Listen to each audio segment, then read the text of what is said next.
Good evening friends, कैसे हैं आप सब। आशा करते हैं सभी लोग खूब खुश होंगे, खूब पढ़ाई कर रहे होंगे। थोड़ा लेट हो गया आने में, उसके लिए आप सभी से क्षमा चाहते हैं। फटाफट जुड़ जाइए, सभी लोग जुड़ जाइए। जितने सारे फ्रेंड्स आपके हैं सारे लोगों तक वीडियो शेयर कर दीजिए। बहुत बेहतरीन क्वेश्चन के साथ आज फिर आपके लिए हम आए हैं। और साइंस में आपका स्कोर लगातार उम्मीद करते हैं कि आपका इंप्रूव हो रहा होगा। लगातार आपका स्कोर जो हो रहा होगा वो आप अलग अलग टेस्ट में आप इंप्रूव कर रहे होंगे। इसी उम्मीद के साथ मेरे बताए हुए प्रश्न आपके परीक्षा में आपके लिए उपयोगी सिद्ध होंगे। इसी विश्वास के साथ आप सभी जुड़ते हैं तो हम भी प्रयास करते हैं कि आपके लिए प्रत्येक दिन उसी तरह का कुछ बेहतरीन प्रश्न हम लेकर के आए जिससे आपका लगातार स्कोर जो हो वो इंप्रूव हो। तो फटाफट जितने सारे आपके फ्रेंड्स हैं, जितने सारे आपके दोस्त हैं, सारे फ्रेंड्स तक वीडियो को फटाफट शेयर कर दीजिए, सारे लोगों को जोड़ दीजिए। आपके ग्रुप्स में जितने सारे लोग हैं हर लोगों तक वीडियो पहुंच जाना चाहिए, आपकी ड्यूटी है। एक बार देखते हैं कौन कौन लोग जुड़ चुके हैं। स्मिता शंकर गुड इवनिंग, प्रीतम गुड इवनिंग, संजना कुमारी गुड इवनिंग, स्तुति कुमारी गुड इवनिंग, पूजा कुमारी, सभी लोगों को गुड इवनिंग। स्नेहलता, साहुल कुमार, अशोक प्रसाद, संजना कुमारी, हिमांशु शेखर झा, पूजा कुमारी, पुतिन, काजल कुमारी, स्तुति कुमारी, आनंद मोहन, प्रज्ञा पांडे, संजना कुमारी, रिंकी कुमारी, पायल झा, हिमांशु शेखर, पूजा कुमारी, जितने सारे लोग जुड़ते चले जा रहे हैं सभी लोगों को गुड इवनिंग। अंजू कुमारी, प्रदीप कुमार, सब लोगों को गुड इवनिंग। सभी लोगों को का दिन अच्छा हो, खूब मन लगा करके आप पढ़े, इसी शुभकामनाओं के साथ चलिए आज का सेशन शुरू करते हैं। तो पहला प्रश्न जो आपके लिए है, सबसे पहले जितने सारे लोग जुड़ चुके हैं सारे लोगों तक शेयर कर दीजिए वीडियो को और पूरे एनर्जी के साथ कुछ देर के लिए अपने मन को तनाव रहित कर लो। कुछ देर के लिए अपने आप को स्ट्रेस फ्री कर लीजिए, एंजाइटी मुक्त कर लीजिए, ताकि आप ज्यादा से ज्यादा आज का सेशन में लाभ उठा सके, ज्यादा से ज्यादा प्रश्नों का सही उत्तर आप दे सके। आपका स्कोर आज के भी क्विज में हम उम्मीद करते हैं कि जिनका पिछले क्विज में 24 रहा होगा आज उनका 26 हो, जिनका 30 रहा हो पिछले क्विज में था उनका आज भी 30 रहे। लगातार आपका स्कोर बढ़ना चाहिए, तो उसके लिए आवश्यक है कि सबसे पहले ये जो आपका कंप्यूटर है, ब्रेन जो है सुपर कंप्यूटर है, इसको आप लोग क्या करें, फ्री रखें, इसको स्ट्रेस फ्री रखें, तनाव मुक्त रखें। चलिए पहला प्रश्न आज का देखते हैं। आज का पहला प्रश्न जो आपके लिए है वह है, मस्तिष्क के उस हिस्से की पहचान करें जो मुद्रा, संतुलन के रख रखाव को नियंत्रित करता है। पहला ऑप्शन है डाइएनसेफेलॉन, दूसरा ऑप्शन है ब्रेन स्टेम, तीसरा ऑप्शन है प्रम मस्तिष्क और चौथा है सेरिबेलम। पहले क्वेश्चन को अच्छे से पढ़िए, उसके बाद उत्तर दीजिए। चलिए फटाफट आंसर दीजिए, सभी लोग आंसर दीजिए, उत्तर दीजिए। प्रश्न आपके सामने आ गया है, प्रश्न को ध्यान से पढ़िए, अच्छे से पढ़िए, उसके बाद आप आंसर देंगे। ध्यान से पढ़िए उसके बाद आंसर देंगे। देखते हैं आंसर आना शुरू हो गया।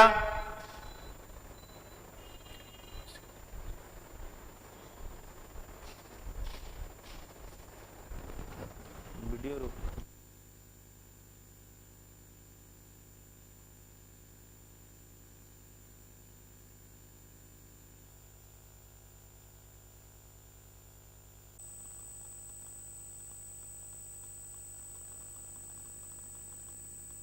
चलिए सब लोगों को दिख रहा होगा, फटाफट पढ़िए, आंसर दीजिए। पहला नंबर क्वेश्चन आपके स्क्रीन पर है, पढ़िए, आंसर दीजिए। अंजलि कुमारी कह रही 1 अप्रैल फुलिस डे। भाई नहीं, फुलिस डे नहीं बना रहे हैं, बेवकूफ क्यों बनाना है। चलो प्रश्न पढ़ो। और ये 1 अप्रैल हम लोग इंडियन के लिए नहीं होता है और बिहारियों के लिए नहीं होता है, ठीक है। इसलिए पहले तो दिमाग से निकालो, ये हम लोगों को सेलिब्रेट नहीं करना है। अप्रैल का जो शुरुआत है, कल से नवरात्र ऐसे भी शुरू हो रहा है और अच्छा दिन आ रहा है, ठीक है। तो अप्रैल फुल हम लोग नहीं मानते, वो आप भी मत मानो। चलिए आंसर करिए, आंसर करिए फटाफट। संजना कुमारी कह रहे हैं सर क्वेश्चन नहीं दिख रहा है। दिख रहा है जी, लोग आंसर कर रहे हैं। आप अपने मोबाइल के पिक्चर क्वालिटी को थोड़ा सा बढ़ाइए, आपको दिखेगा। चलिए फटाफट प्रश्न पढ़िए, उत्तर दीजिए। मस्तिष्क का कौन सा भाग है जो शरीर के मुद्रा और संतुलन के लिए उत्तरदायी है? तो देखिए पहला जो प्रश्न है इसका सही उत्तर है वो है सेरिबेलम। क्या होगा? सेरिबेलम। जितने सारे लोगों ने डी आंसर टिक किया है सभी का उत्तर बिल्कुल ही सही है। बहुत बहुत धन्यवाद आप सबको सही उत्तर देने के लिए। अब देखिए यहां पर जो लिखा हुआ है, जितना पार्ट 4 ऑप्शन लिखा हुआ है, ये सबके सब ब्रेन के अलग अलग भाग है, मानव मस्तिष्क का अलग अलग भाग है। ठीक है, अब मानव मस्तिष्क के बारे में कुछ चीजें आप जान लो। मानव का जो मस्तिष्क है, ह्यूमन का जो ब्रेन है, नर में और मादा में अलग अलग वेट का होता है, अलग अलग वजन का होता है। अगर आपसे पूछे कि नर जो होता है मेल, इसके मस्तिष्क का औसतन भार कितना होता है, तो आप कहेंगे 1400 ग्राम। वहीं पर जो फीमेल होती है, इसके मस्तिष्क का औसतन भार जो होता है वो 1350 ग्राम। अलग अलग किताब में कुछ अलग डेटा आपको मिल सकता है, लेकिन जो ऑथेंटिक डेटा है वो ये है, मेल का जो मस्तिष्क का औसतन भार है वो 1400 ग्राम है और फीमेल ब्रेन का औसतन भार कितना है, 1350 ग्राम है। अब इसका मतलब ये आप मत कहने लगना कि 50 ग्राम दिमाग कम है।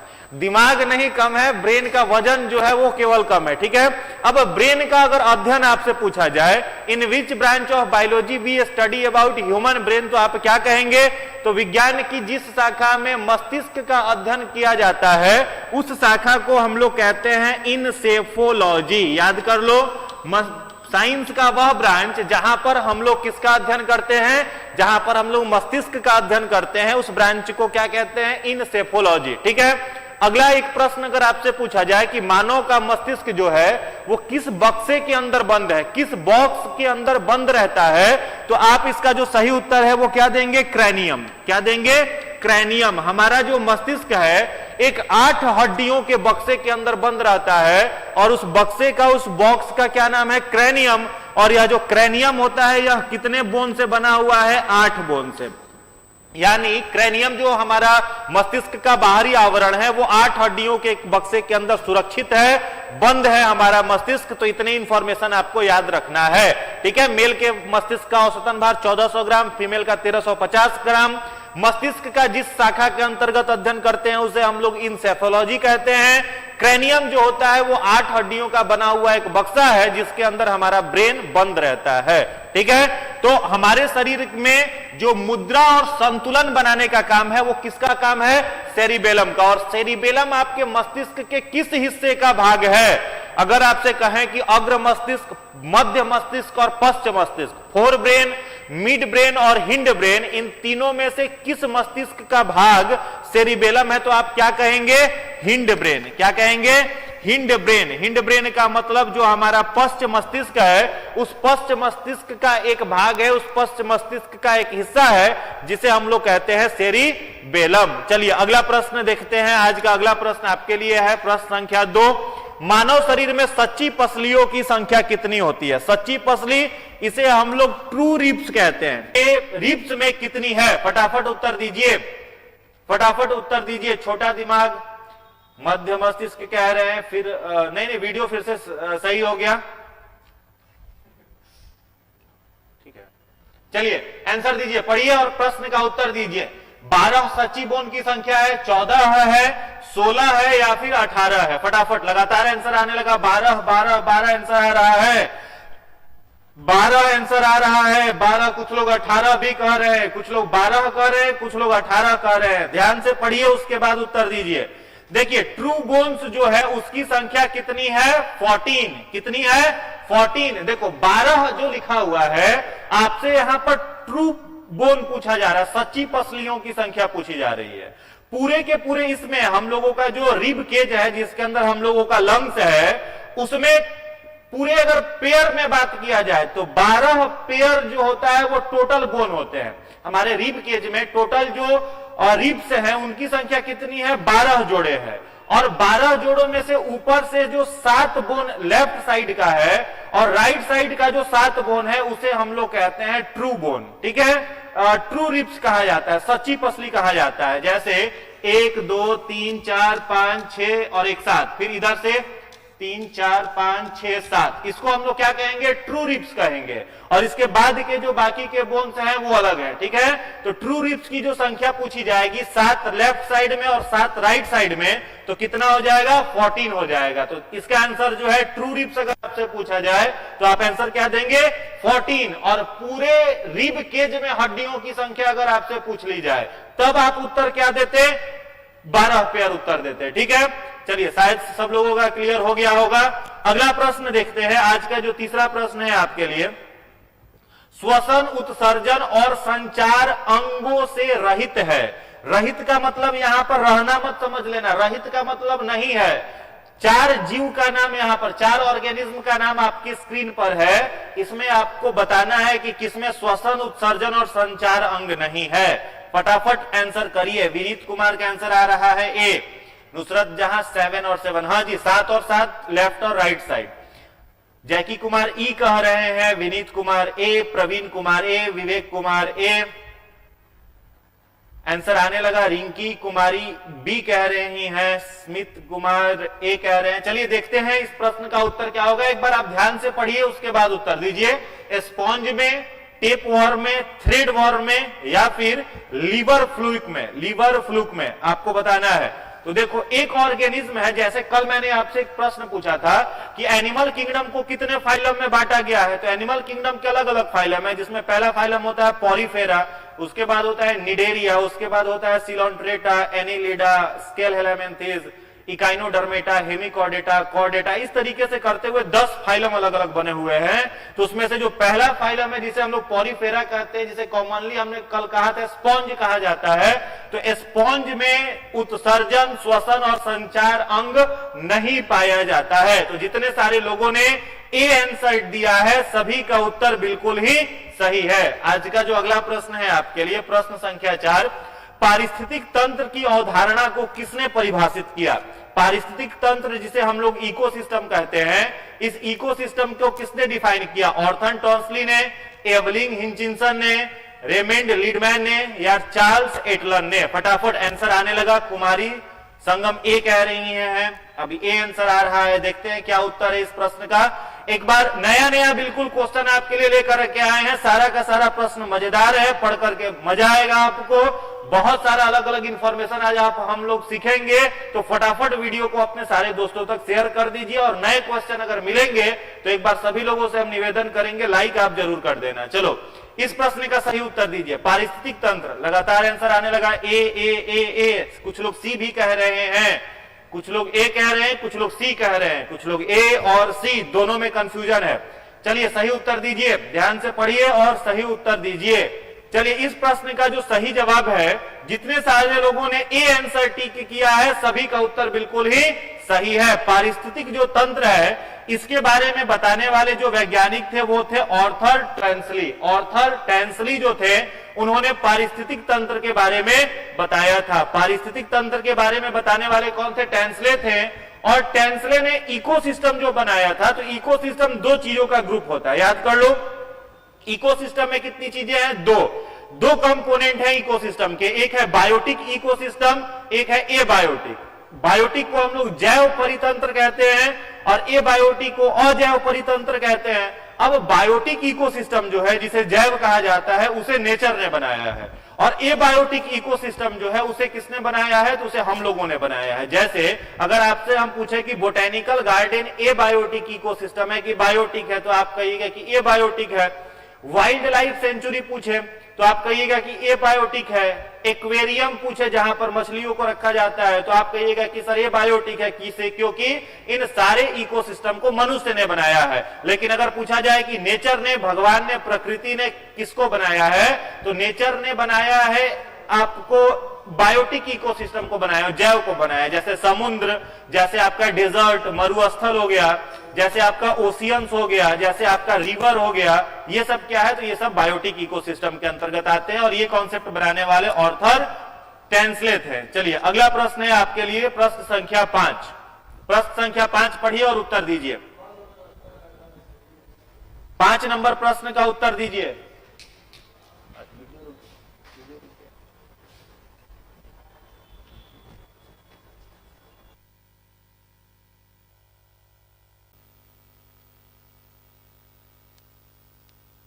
चलिए इस प्रश्न का सही उत्तर दीजिए।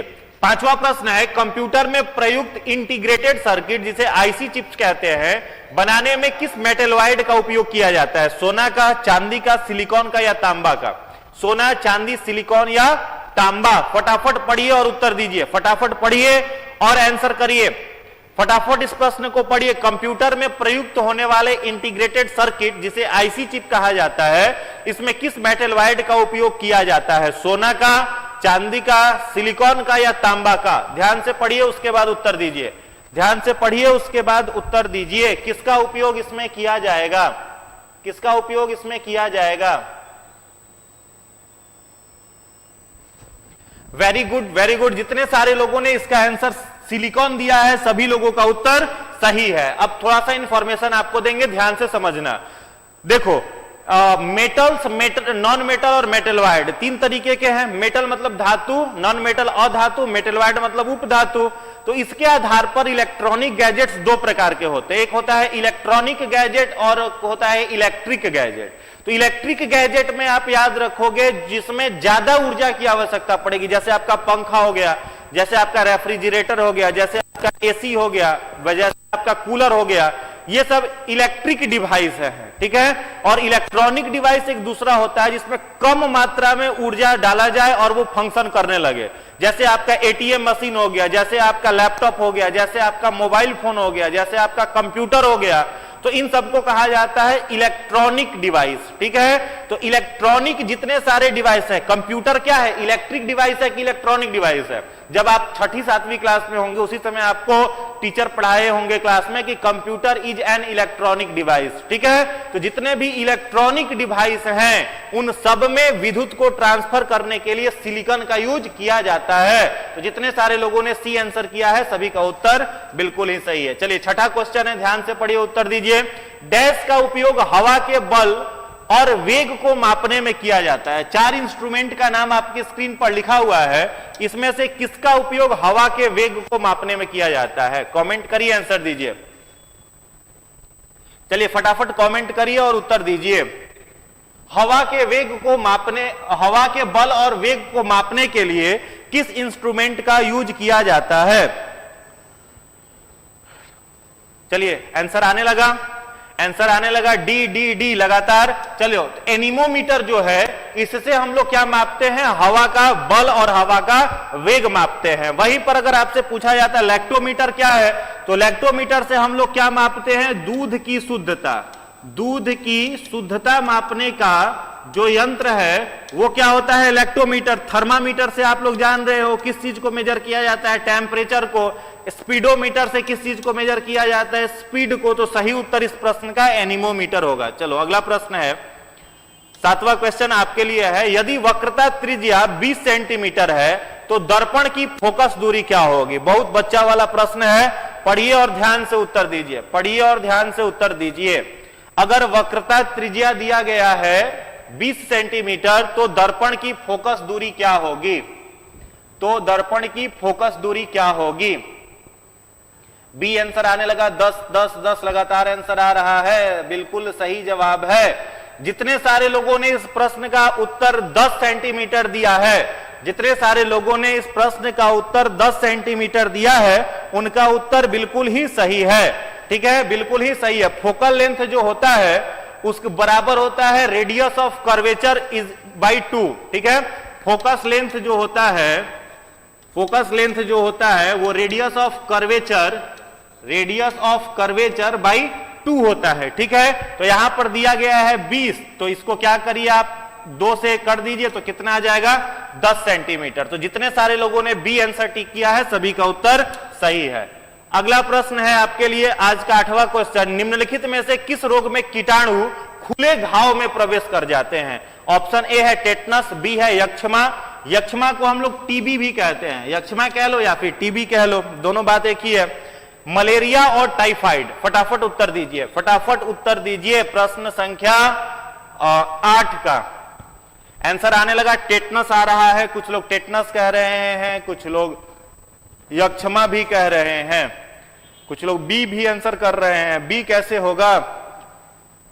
बी जो लोग आंसर कर रहे हो उत्तर गलत है। चलो देखो क्या कह रहा है यहां पर प्रश्न, खुले घाव में। तो खुला घाव आपका कैसे होगा? किसी को अगर टीबी हो गया तो उसका घाव खुला हुआ थोड़ी रहेगा। टाइफाइड हो गया तो उसमें घाव वाली बात कहां से आ जाएगी? तो सही आंसर क्या है? टेटनस। टेटनस कैसे हुआ? हाथ पांव आपका कट गया।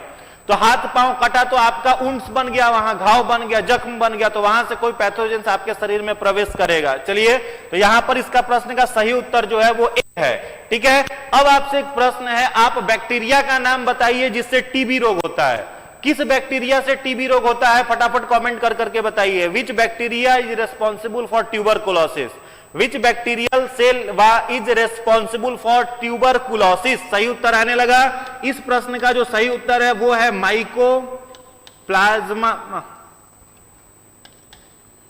Mycobacterium tuberculosis. माइकोबैक्टीरियम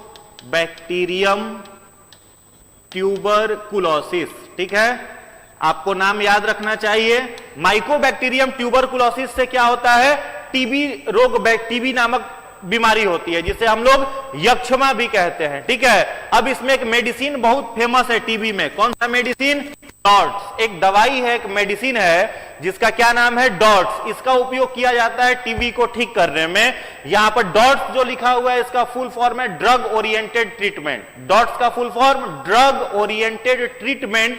इसका उपयोग किया जाता है टीबी को ठीक करने में। यह माइकोबैक्टीरियम ट्यूबरकुलोसिस से होता है। वहीं पर जो टाइफाइड है, इसका जो बैक्टीरिया है उसका नाम है साल्मोनेला टाइफी। जिस बैक्टीरिया से टाइफाइड होता है उस बैक्टीरिया का नाम है साल्मोनेला टाइफी। और इसका जो जांच डॉक्टर प्रिस्क्रिप्शन में लिखता है, मैंने पिछले वीडियो में आपको बताया है, विडाइल टेस्ट होता है। टेटनस का जो बैक्टीरिया है उसका नाम है माइकोबैक्टीरियम टेटेनाई। माइकोबैक्टीरियम टिटैनी। इससे कौन सा रोग होता है? टेटनस। और मलेरिया, चलिए अब आपको आंसर करना है, मलेरिया किस से होता है? मलेरिया का कॉजेटिव एजेंट का आपको नाम बताना है। फटाफट कमेंट करके बताइए। इतना सारा इंफॉर्मेशन मैंने आपको दिया, एक इंफॉर्मेशन आप भी दो। मलेरिया जो है वो किस से होता है? उसका कॉजेटिव एजेंट। मैंने मच्छर का नाम नहीं पूछा है, ध्यान दीजिएगा। मैंने मच्छर का नाम आपसे नहीं पूछा है जिससे मलेरिया फैलता है, मैंने पूछा है कॉजेटिव एजेंट का नाम। कॉजेटिव एजेंट का नाम मैंने आपसे पूछा है। फीमेल एनाफिलीज आप बता रहे हैं, गलत आंसर है। बिल्कुल सही जवाब आने लगा, वेरी गुड। मलेरिया अगर पूछा जाए किस पैथोजेन से होता है तो आप क्या कहेंगे? प्लाज्मोडियम। क्या कहेंगे? प्लाज्मोडियम। प्लाज्मोडियम क्या है? एक प्रोटोजोआ है जिससे कौन सा रोग होता है? मलेरिया। और इस प्लाज्मोडियम को लेकर के एक स्थान से दूसरी स्थान तक कौन जाता है? तो उसका नाम है फीमेल एनाफिलीज मॉस्किटो। क्या नाम है? Female Anopheles mosquito. जिसमें बहुत सारे लोग इस प्रश्न का उत्तर दे रहे थे। तो फीमेल एनाफिलीज मॉस्किटो क्या लेकर के जाता है? तो प्लाज्मोडियम लेकर के जाता है और ले जाकर के वो बीमारी को कॉज कर देती है, बीमारी को पहुंचा देती है। एक प्रश्न और बताना आप, एक बीमारी है जिसका नाम है डेंगू। एक बीमारी है, बहुत लोकप्रिय बीमारी है जिसका नाम है डेंगू। नाम आपने सुना होगा, डेंगू। तो डेंगू जो रोग है यह किस वायरस से होता है? वायरस का आपको नाम बताना है। Which virus is responsible for dengue disease? फटाफट बताइए, which virus is responsible for dengue disease? Dengue नामक रोग किस वायरस से होता है? डेंगू नामक रोग किस वायरस से होता है? फटाफट कमेंट कर करके उत्तर बताइए। चलिए बताइए, वेरी गुड। जितने सारे लोग आंसर दे रहे हैं, फैल्बी राइबो वायरस, सभी का उत्तर सही है। फैल्बी राइबो वायरस। अगर हाथ में कॉपी कलम लेकर के नहीं बैठे हैं तो निवेदन करेंगे, भाग के जाइए, कॉपी कलम लेकर के आइए। जो इंफॉर्मेशन मिल रहा है आपको एक्स्ट्रा, उसको नोट करिए, वो परीक्षा में आपके लिए जरूरी होंगे। ठीक है, तो डेंगू नामक जो रोग है वो किसके लिए है? फैल्बी राइबो वायरस से डेंगू होता है। और किस मच्छर के काटने से डेंगू होता है? तो फैल्बी राइबो वायरस जो है जिस मच्छर में बैठ करके एक जगह से दूसरी जगह जाता है, उस मच्छर का नाम है female Aedes aegypti. Female Aedes aegypti. यह एक मच्छर है जो फैल्बी राइबो वायरस को अपने ऊपर लेकर के एक जगह से दूसरी जगह पर जाता है और डेंगू नामक रोग फैला करके आ जाता है। चलिए अगला प्रश्न है आपके लिए, प्रश्न संख्या 9। विकार जिनमें रक्त में ग्लूकोज की मात्रा अधिक हो जाती है। विकार का मतलब रोग, वैसा रोग जिसमें रक्त में ग्लूकोज की मात्रा बढ़ जाती है, उसे क्या कहा जाता है? ऑप्शन ए है हाइपर ग्लेसेमिया, ऑप्शन बी है ग्लाइकोसूरिया, ऑप्शन सी है ग्लूकोमा, ऑप्शन डी है यूरीमिया। फटाफट पढ़िए, उत्तर दीजिए।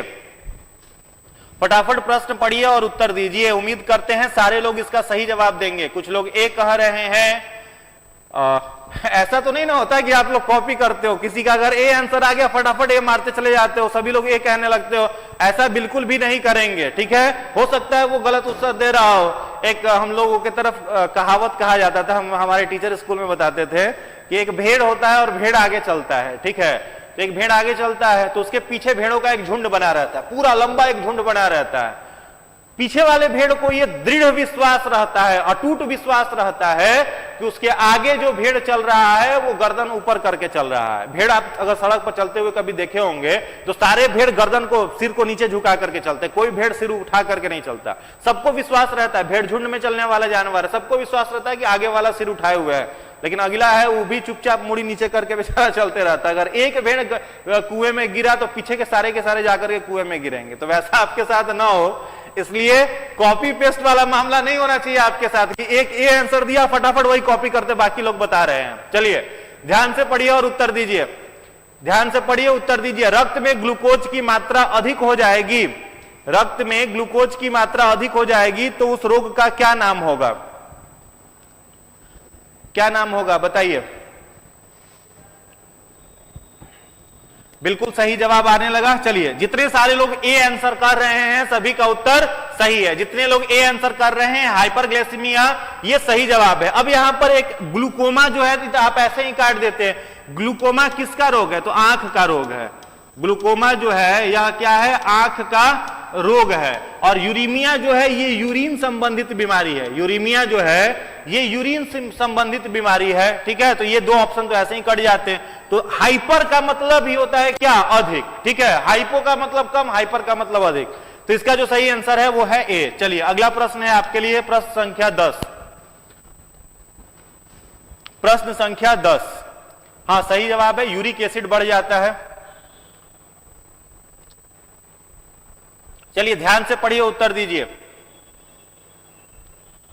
शुभम सभा कह रहे हैं कि भेड़ के चाल वाला आंसर सही रहा। हाँ जी, कभी कभी आंसर सही लड़ जाता है। चलो बताओ इस प्रश्न का उत्तर बताइए। निमोनिया जो है डैश की सूजन के कारण होता है। निमोनिया जो है फिल इन द ब्लैंक्स प्रश्न है, इसमें आपको बताना है। बी आंसर आने लगा, लगातार बी आ रहा है, देखते हैं क्या है। तो निमोनिया जो है सही बात है, किसमें होता है? फेफड़े को प्रभावित करने वाला रोग है। निमोनिया का अगर आपसे पूछा जाए बैक्टीरिया का नाम बताइए, तो कल के मैंने सीरीज में बताया था निमोनिया एक बैक्टीरिया जनित रोग है। और किस बैक्टीरिया से होता है मैंने कल बताया था, अगर आपने ध्यान दिया होगा तो आपको याद होगा, स्ट्रिप्टोकोकस निमोनियाई। स्ट्रिप्टोकोकस निमोनियाई नामक बैक्टीरिया से होता है निमोनिया रोग, जो प्रभावित किसको करता है? लंग्स को। Very good. चलिए अगला प्रश्न है आपके लिए, प्रश्न संख्या 11। प्रश्न संख्या 11, ध्यान से पढ़िए और आंसर दीजिए। प्रश्न संख्या 11 का उत्तर दीजिए। 11 नंबर प्रश्न का उत्तर दीजिए। उच्चतम अपवर्तनांक वाला नेत्र अंग है। 4 आंखों के अंगों का नाम आपकी स्क्रीन पर है। इसमें से आपको बताना है कि किसमें उच्चतम अपवर्तनांक होता है। 4 आंखों के पार्ट का नाम है, इसमें आपको बताना है। चलिए डी, ए, सी, लगातार अलग अलग आंसर आ रहे हैं, अलग अलग आंसर आ रहे हैं। कुछ लोग सी कह रहे हैं, कुछ लोग कॉर्निया लिख रहे हैं, कुछ लोग लेंस लिख रहे हैं, अलग अलग उत्तर दे रहे हैं। ध्यान से पढ़िए और आंसर दीजिए। प्रश्न संख्या 11। चलो जितने सारे लोगों ने इसका उत्तर लेंस दिया है सभी लोगों का आंसर सही है। लेंस जितने सारे लोगों ने आंसर टिक किया है सभी का आंसर बिल्कुल ही सही है। लेंस जो होता है, आंखों जो में जो लेंस होता है वो हमारी आंखों का सबसे उच्चतम अपवर्तनांक वाला अंग माना जाता है, अंग होता है। चलिए अगला प्रश्न है आपके लिए, प्रश्न संख्या 12। निम्नलिखित 2 मात्राओं में से किसकी इकाइयां समान है? जबरदस्त क्वेश्चन है, जो लोग ध्यान से पढ़ेंगे उत्तर सही देंगे। 2 आपको बताना है। नहीं कोई ब्लॉक नहीं है, कुछ लोग कह रहे हैं हम ब्लॉक है क्या? नहीं, किसी को ब्लॉक नहीं किया गया, अब सभी लोगों का कमेंट शो कर रहा है। चलिए फटाफट दिखाइए। निम्नलिखित में 2 मात्राओं में से किसकी इकाइयां समान है? काम और शक्ति, दबाव और शक्ति, बल और ऊर्जा, या आवेग और गति? फटाफट पढ़िए और उत्तर दीजिए। फटाफट पढ़िए और उत्तर दीजिए। चलिए आंसर देखते हैं। सी डी लगातार, कुछ लोग सी कह रहे हैं, कुछ लोग डी कह रहे हैं। तो इस प्रश्न का सही जवाब है सी डी, कुछ लोग सी कह रहे हैं, कुछ लोग डी कह रहे हैं। देखो डी जो आंसर है बिल्कुल सही जवाब है। जितने सारे लोगों ने डी आंसर टिक किया है सभी लोगों का सही है। डी आंसर जितने सारे लोगों ने टिक किया है सभी लोगों का उत्तर बिल्कुल ही सही है। इन दोनों का जो यूनिट होता है, मात्रा जो होता है वो समान होता है इंपल्स का और मोशन का। चलिए अगला प्रश्न है, निम्नलिखित में से कौन सा विटामिन कैल्शियम के अवशोषण में मदद करता है? हमारे शरीर में कौन सा विटामिन ऐसा है जो कैल्शियम को एब्जॉर्ब करता है? चलिए फटाफट बताइए। कैल्शियम के, तनु कुमार आज सब गलत हो जा रहा है, कोई बात नहीं, कोई बात नहीं, प्रश्न तो सीख रहे हो, तनाव मत लो, आंसर दीजिए। निम्नलिखित में से कौन सा विटामिन कैल्शियम के अवशोषण में मदद करता है? Vitamin A, vitamin D, vitamin B one, vitamin B two? फटाफट बताइए, फटाफट बताइए, फटाफट। वाह, वेरी गुड, वेरी गुड। जितने सारे लोगों ने आंसर डी टिक किया है सभी लोगों का उत्तर सही है। Vitamin D is responsible for absorption of calcium.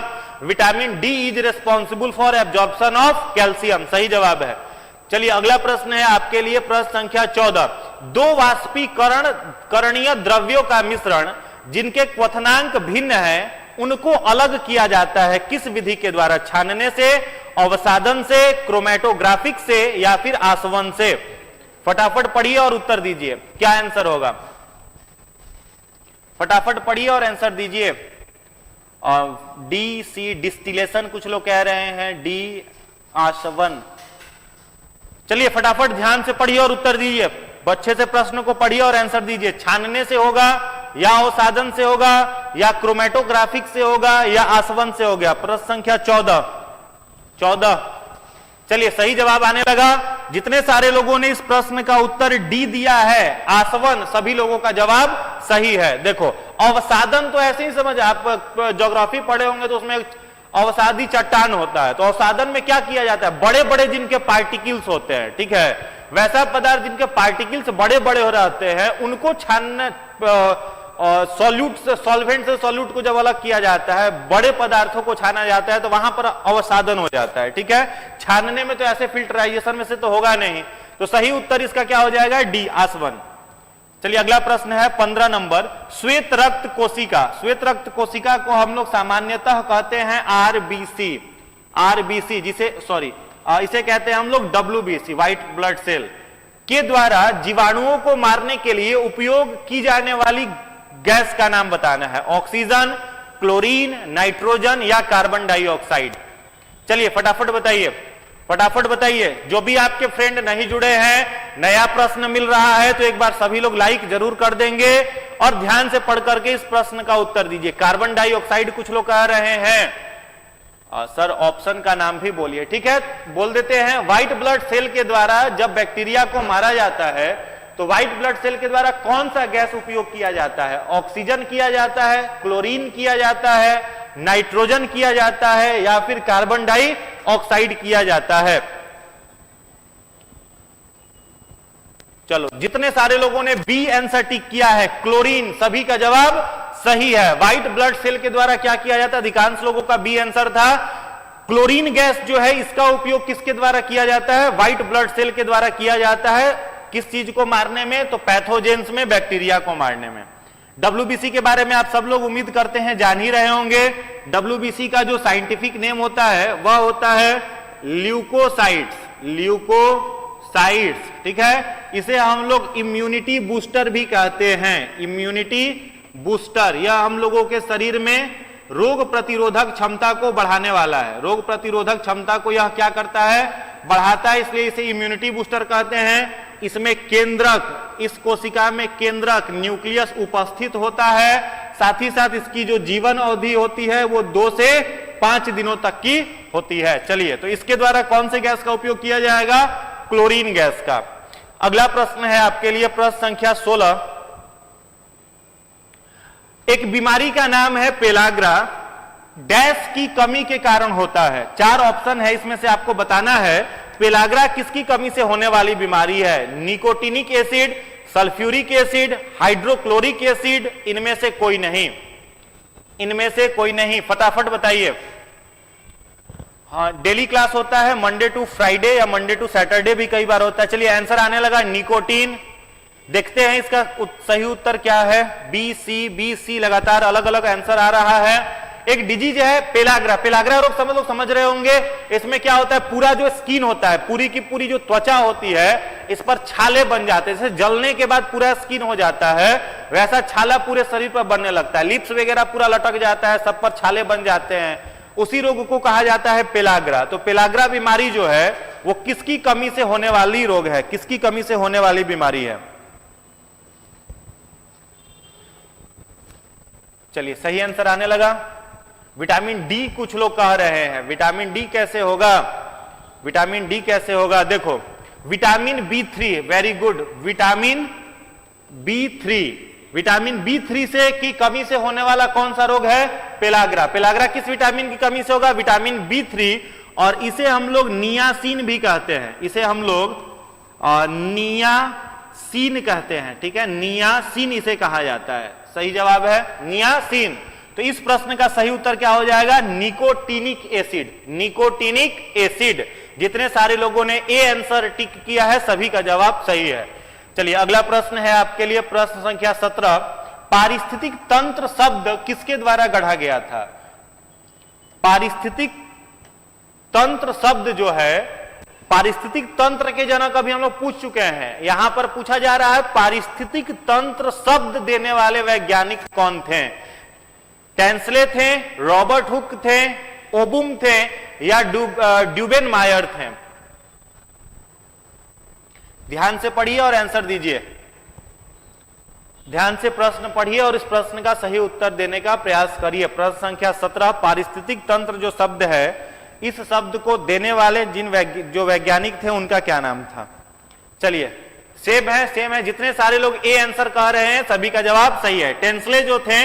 Tansley जो थे इन्हें क्या बोला जाता है? पारिस्थितिक शब्द देने वाले वैज्ञानिक, क्वाइंड द टर्म इकोसिस्टम। अगला प्रश्न है, शैवाल प्रस्फुटन का परिणाम क्या होता है? शैवाल, एल्गी जिसे कहते हैं। ठीक है, तो एल्गी जो होता है वो प्रस्फुटन माने विस्फोट कर जाता है। तो क्या होता है? वैश्विक वार्मिंग जिसे ग्लोबल वार्मिंग कहते हैं, लवण साल्ट बन जाता है, यूट्रोफिकेशन हो जाता है, या जैव आवर्धन हो जाता है? ध्यान से पढ़े और आंसर दीजिए। यूट्रोफिकेशन आंसर आने लगा। यूट्रोफिकेशन लगातार कुछ लोग सी भी कह रहे हैं, सी, कुछ लोग डी भी कह रहे हैं, जैव आवर्धन। ग्लोबल वार्मिंग के पक्ष में कोई नहीं है, सब लोग अलग अलग आंसर दे रहे हैं। चलो देखते हैं क्या आंसर है। बिल्कुल सही जवाब आने लगा। देखिए इस प्रश्न का जो सही उत्तर है वो क्या है? यूट्रोफिकेशन। यूट्रोफिकेशन जो होता है, शैवाल कहां पर पाया जाता है? तो मोस्टली जो शैवाल होते हैं आप देखे होंगे 3 प्रकार के शैवाल हैं। एक होता है क्लोरोफाइसी। ये कैसा होता है? ग्रीन, आपके घर में काई वगैरह लग जाता होगा। या फिर शैवाल कई तो नदी में इतने बड़े बड़े होते हैं कि उसमें समुद्री जहाज भी फंस करके उलट जाता है। ठीक है, तो शैवाल अगर हरे रंग का है तो उसे कहा जाता है क्लोरोफाइसी। शैवाल अगर लाल रंग का है तो उसे कहा जाता है रहोडोफाइसी। और शैवाल अगर भूरे रंग का है, ब्राउन कलर का है, तब उसे कहा जाता है फियोफाइसी। 3 प्रकार के शैवाल होते हैं, नाम याद कर लो। अगर आपसे कहा जाए क्लोरोफाइसी तो ये किस कलर का होगा? ग्रीन कलर का होगा। अगर आपसे कहा जाए रहोडोफाइसी तो ये शैवाल कैसा होगा? तो ये शैवाल होगा रेड कलर का। अगर आपसे कहा जाए फियोफाइसी तब यह शैवाल कैसा होगा? यह शैवाल होगा भूरे रंग का, ब्राउन कलर का। और पाए कहां पर जाते हैं? एक्वेटिक रीजन में, जल में। तो पानी में जब शैवाल फटता है, विस्फोट करता है, तो ऐसा माना जाता है कि पूरा का पूरा वाटर का जो एरिया है, वाटर का जो रीजन है वो कैसा है? साफ सुथरा है। ठीक है, तो यूट्रोफिकेशन जो है वो शैवाल प्रस्फुटन का परिणाम होता है। अगला प्रश्न है, किस विटामिन की कमी से निक्टालोपिया, एक बीमारी है जिसका नाम है निक्टालोपिया रोग होता है?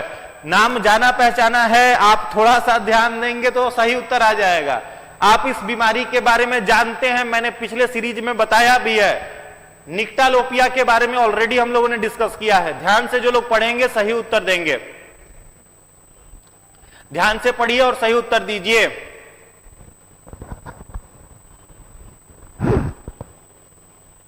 कोई बात नहीं, आंसर आपका सही नहीं हो रहा। हार्दिक कुमारी कह रहे हैं आंसर सही नहीं, कोई बात नहीं, जो आंसर सही हो रहा है उसको सही करिए। और जो नया क्वेश्चन लिख आपको टेलीग्राम पर दे दिया जाता है, सारे के सारे प्रश्न आपको दे दिए जाते हैं वहां पर, आप वहां पर अच्छे से पढ़ करके आप फिर से तैयार कर सकते हैं, कोई दिक्कत वाली बात नहीं है। तनाव नहीं लेना है, प्रश्न अगर गलत हो रहा है तो बिल्कुल भी तनाव नहीं लेना है, पढ़ते रहिए, वही सॉल्यूशन है। चलिए, किस विटामिन की कमी से निक्टालोपिया डिजीज होता है, फटाफट बताइए।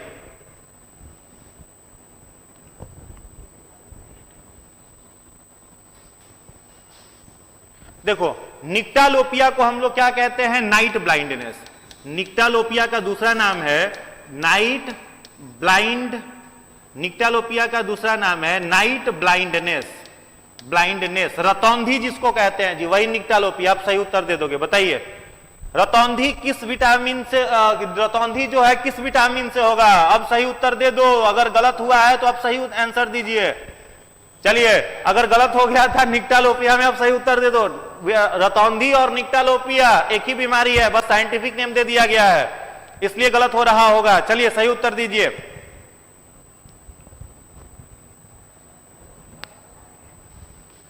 चलिए, इसका जो सही उत्तर क्या हो जाएगा, विटामिन ए। जितने सारे लोगों ने सी आंसर टिक किया है, विटामिन ए, सभी लोगों का जवाब सही है। ये प्रश्न बहुत नया था, इसको याद कर लोगे, परीक्षा में हो सकता है नाइट ब्लाइंडनेस न दे, निक्टालोपिया दे दे, तो कंफ्यूज आप हो जाएंगे।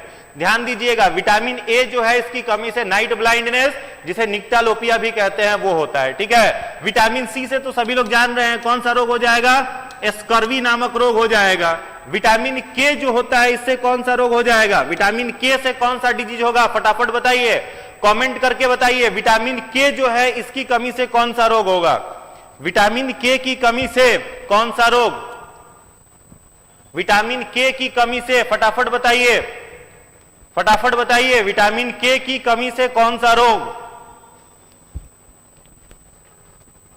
विटामिन के की कमी से अभी तक आंसर नहीं आया। डीले ब्लड क्लॉटिंग, विटामिन के की कमी से कौन सा रोग, डिले ब्लड क्लॉटिंग, रक्त का थक्का जमने में देरी होगी। और विटामिन ई जो है इससे क्या होगा, तो इससे होगा लेस फर्टिलिटी, इससे क्या होगा, लेस फर्टिलिटी नामक रोग जो है वो हो सकता है। चलिए, अगला प्रश्न है आपके लिए, प्रश्न संख्या 20। निम्नलिखित में से किसका उपयोग कृंतनाशक, कृतंकनाशक, कृतंकनाशक मतलब होता है कुतरने वाले जीव, कुतरने वाले, जैसे चूहा वगैरह, कुतरने वाले जीव, कुतरने वाले जीव के रूप में उसको मारने के लिए किसका उपयोग किया जाता है, जिंक कार्बोनेट का, जिंक क्लोराइड का, जिंक सल्फाइड का या जिंक फॉस्फाइड का, फटाफट बताइए। चलिए फटाफट बताइए, कुतरने वाले जो जीव हैं, जिंक फॉस्फेट आने लगा, कुछ लोग जिंक सल्फाइड भी कह रहे हैं। चलिए फटाफट पढ़िए, कृतंकनाशक मतलब समझ गए, कुतरने वाले जीव, उसको मारने के लिए, उसको कंट्रोल में करने के लिए किसका उपयोग किया जाएगा, डी आंसर आ रहा है लगातार, कुछ लोग सी भी कह रहे हैं, डी, डी बिल्कुल सही जवाब है। जिंक फॉस्फाइड जो है इसका उपयोग किसमें किया जाता है, तो कृतंकनाशक, कुतरने वाले जीवों को मारने के लिए। प्रश्न संख्या 21 है, मानव, सेम क्वेश्चन है, इसका 14 जो अभी मैंने थोड़ी देर पहले बताया था ऑलरेडी आपको, वही रिपीट हो गया प्रश्न।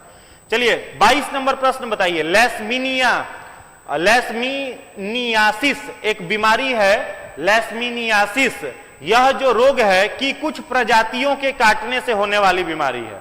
लेशमीनियासिस एक बीमारी का नाम है, ये किसके काटने से होने वाली बीमारी है, मच्छर से, रेत मक्खी से, मधुमक्खी से, या इनमें से कोई नहीं। सैंड फ्लाई आने लगा आंसर, बिल्कुल सही जवाब है। जितने सारे लोग इस प्रश्न का उत्तर सैंड फ्लाई दे रहे हैं, बालू मक्खी, सभी का उत्तर बिल्कुल ही सही है, रेत मक्खी, सैंड फ्लाई। चलिए सही जवाब है। अगला प्रश्न है आपके लिए, प्रश्न संख्या 23, स्प्रिंग बैलेंस किसके सिद्धांत पर काम करता है, स्प्रिंग बैलेंस जो है वो किसके सिद्धांत पर काम करता है, बॉयल्स लॉ पर, हुक्स लॉ पर, बर्नौली के सिद्धांत पर, या पास्कल के कानून पर, फटाफट बताइए। सी आंसर आ रहा है, कुछ लोग बी कह रहे हैं, कुछ लोग बी। देखते हैं इस प्रश्न का सही उत्तर क्या है। चलिए फटाफट ध्यान से पढ़िए और उत्तर दीजिए। स्प्रिंग बैलेंस का लॉ जो है वो किस सिद्धांत पर काम करता है? बिल्कुल सही जवाब है, जितने सारे लोग बी आंसर टिक कर रहे हैं, हुक्स का नियम, हुक्स लॉ, ठीक है। तो Hooke's law is the right answer. Spring balance आप देखे होंगे, प्रैक्टिकल आप लोगों ने क्लास 10वीं में किया भी होगा। चलिए अगला प्रश्न है आपके लिए, प्रश्न संख्या 24। मस्तिष्क का बाहरी आवरण किससे ढका हुआ रहता है?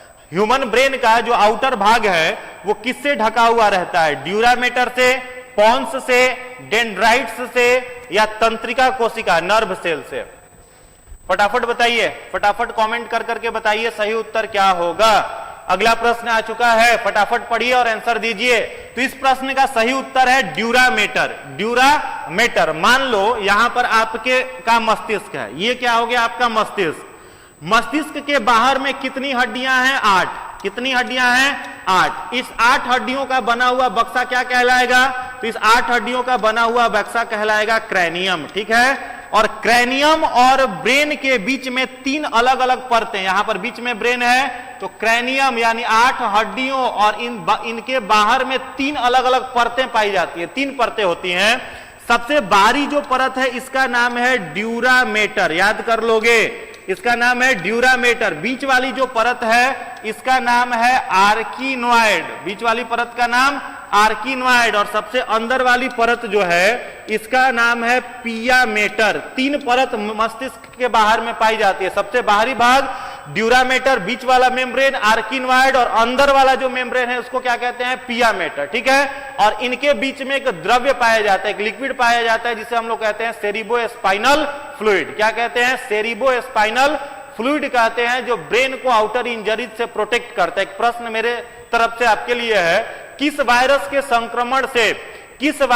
संक्रमण से मस्तिष्क में मेनिंजाइटिस नामक रोग हो जाता है? एक बीमारी है जिसका नाम है मेनिंजाइटिस, वो किस वायरस के संक्रमण से होता है?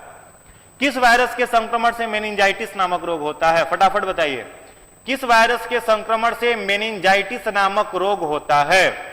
मेनिंजाइटिस नामक रोग किस वायरस के संक्रमण से होता है? चलिए इसमें सूजन आ गया, याद कर लोगे। मेनिंजाइटिस जो बीमारी है यह इंटेरो वायरस से होता है। किस वायरस से? इंटेरो वायरस से होता है क्या? मेनिंजाइटिस, जिसमें मस्तिष्क के इन परतों में सूजन आ जाता है।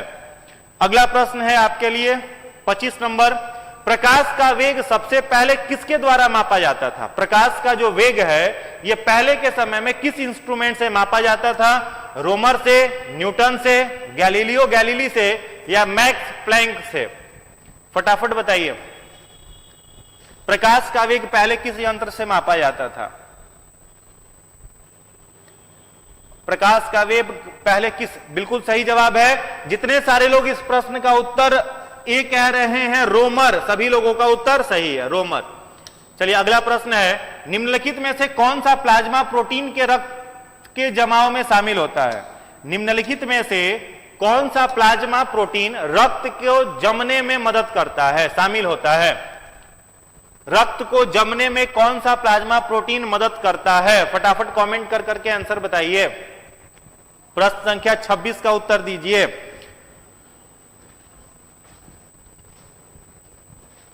Very good, very good. जितने सारे लोगों ने फाइब्रिनोजेन आंसर दिया है सभी लोगों का उत्तर सही है, ठीक है। फाइब्रिनोजेन पाया कहां पर जाता है? तो याद रखोगे प्लेटलेट्स में। रक्त के किस भाग में पाया जाता है? तो प्लेटलेट्स में पाया जाता है, और यही रक्त को जमने में क्या करता है?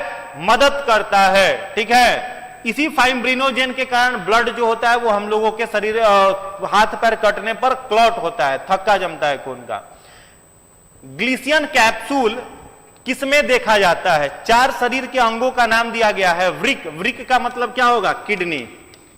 वृक मतलब किडनी। यकृत का मतलब हो गया लीवर। अमाशय का मतलब स्टमक, अग्नाशय का मतलब पैनक्रियाज। पैनक्रियाज, इनमें से किसमें ग्लिसन कैप्सूल देखा जाता है? बस लास्ट क्वेश्चन जल्दी आने वाला है, फटाफट ध्यान से देखिए और उत्तर दीजिए। ग्लिसन कैप्सूल जो है, ग्लिसन कैप्सूल, यह किसमें देखा जाता है? बिल्कुल सही जवाब आने लगा। वृक में, यकृत में, अग्नाशय में, या अमाशय में? इसका जो सही उत्तर है वो है बी, यकृत में, लीवर में पाया जाता है ग्लिसन कैप्सूल। अगला प्रश्न है आपके लिए प्रश्न संख्या 28, अग्नाशय का कौन सा भाग इंसुलिन का उत्पादन और स्राव करता है? इंसुलिन जो है इसका उत्पादन, इंसुलिन बनाने का काम और सेक्रीट करने का काम किसका है? ग्लोमेरुलस का है, बोमेन कैप्सूल का है, Langerhans of island of Langerhans का है, लूप ऑफ हेनले का है। फटाफट बताइए, फटाफट बताइए। बस दो प्रश्न और आपके लिए रह गए हैं। उम्मीद करेंगे सभी लोग इसका सही उत्तर दीजिए। बिल्कुल सही जवाब है आइलैंड ऑफ लैंगरहैंस। जितने सारे लोगों ने सी आंसर दिया है सभी लोगों का जवाब बिल्कुल ही सही है। चलिए अगला प्रश्न है आपके लिए, सांस लेने के दौरान डायफ्राम जो होता है हम लोगों का वो क्या होता है? फैलता है, सिकुड़ता है, कोई बदलाव नहीं होता या शिथिल पड़ जाता है? फटाफट बताइए, फटाफट बताइए। सांस लेने के दौरान हम लोगों का डायफ्राम फैलता है, सिकुड़ता है, उसमें कोई बदलाव नहीं होता या फिर शिथिल पड़ जाता है? बिल्कुल सही जवाब आने लगा बी, बी, बी। जितने सारे लोग बी आंसर कर रहे हैं, जब हम लोग सांस लेते हैं, यहां पर छोड़ने की बात नहीं हो रही है, सांस को लेने की बात हो रही है। तो सांस लेने के क्रम में हम लोगों का डायफ्राम क्या होता है? सिकुड़ता है, कॉन्ट्रैक्ट करता है, श्रिंक्ड करता है। ठीक है, चलिए सही जवाब है। आज का लास्ट प्रश्न आपके लिए है 30 नंबर। उम्मीद करते हैं सभी लोग उसका सही उत्तर देंगे।